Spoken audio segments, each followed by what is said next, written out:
এত ভয়াবহ, এত মারাত্মক, যে আগুনটার এত পাওয়ার, এত স্পিড জানো না। জাহান্নামের আগুন এত মারাত্মক, এত মারাত্মক। ওই জাহান্নামে যিনি পড়বেন, যাকে জাহান্নামে দিবে, তার চতুর্পাশে দিয়া বেষ্টনী দেয়া থাকবে আগুন আর আগুন। ইয়াতুফুনা বাইনাহা ওয়া বাইনা হামিমিন আন।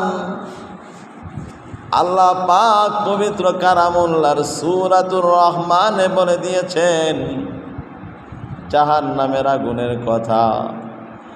আল্লাহ বলেছেন লাহুম মিন ফাওকিহা। আল্লাহ পাক 13 নম্বর পারায় বলে দিয়েছেন ওয়া তাগশা উজুহাহুমুন নার। জাহান্নামের আগুনটা এত ভয়ানক, কয় যদি জাহান্নামের 1 লোটা পরিমাণ আগুন যদি নিক্ষেপ করা হয় দুনিয়ার কোনো সাগরে, কোনো বন্দরে, আটলান্টিক মহাসাগর বলো, 7 সমুদ্র, সকল সমুদ্রগুলা শুধু আগুন আর আগুন হয়ে যাবে। এত ভয়াবহ আগুনের মধ্যে বাবা জ্বালাইবে।